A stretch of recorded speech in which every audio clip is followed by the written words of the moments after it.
Welcome to Telugu భూమి news channel. Jagtial జిల్లా vote హక్కు వినియోగించుకున్న ట్రాన్స్జెండర్స్.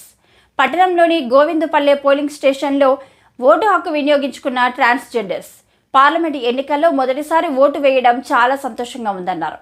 ఎలాంటి ప్రలోభాలకు గురికాకుండా ప్రతి ఒక్కరూ తమ ఓటు హక్కు వినియోగించుకోవాలని, మంచి నాయకుడిని ఎన్నుకోవాలని ట్రాన్స్జెండర్స్ అన్నారు. నేను ఒక ట్రాన్స్ ఉమెన్ని జగిత్యాల జిల్లా లోపల 24 మంది ట్రాన్స్జెండర్ నివసిస్తున్నాము. ఇంతకుముందు అసెంబ్లీ ఎన్నికల్లో మాకు ఓటు హక్కును కల్పించడానికి DW మేడం కావచ్చు, జిల్లా స్థాయి అధికారి కలెక్టర్ మేడం కావచ్చు, ఈసీ అధికారులు కావచ్చు, ఈసారి మాకు అధిక సంఖ్యలో ఓటర్ కార్డులు అనేది మాకు ఇవ్వడం జరిగింది. అసెంబ్లీ ఎన్నికల్లో కూడా మా ఓటును వినియోగించుకున్నాము. ఇప్పుడు పార్లమెంటు ఎన్నికల్లో కూడా ఇప్పుడు మా ఓటర్ని వినియోగించుకున్నాము. మేమే కాకుండా 18 సంవత్సరాల నిన్న పైవారు కూడా ఓటు హక్కుని వినియోగించుకోండి. స్త్రీలు, పురుషులు, అట్లనే దివ్యాంగులు కూడా ఈ ఓటు హక్కుని వినియోగించుకోరు.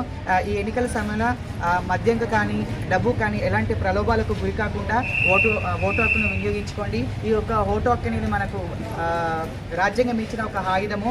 ఈ ఆయుధాన్ని వినియోగించుకొని ప్రజాస్వామ్యంలో ఒక మంచి నాయకుడిని ఎంచుకొని ప్రజాస్వామ్యాన్ని మార్పు తెచ్చుకోవడానికి కావచ్చు, ప్రజాస్వామ్యాన్ని మార్చడానికి మనకు ఓటర్ కార్డు అనేది చాలా ఒక ఆయుధం లాంటిది. ఈ ఓటు హక్కుని వినియోగించుకొని ఓటు వేయగలరు.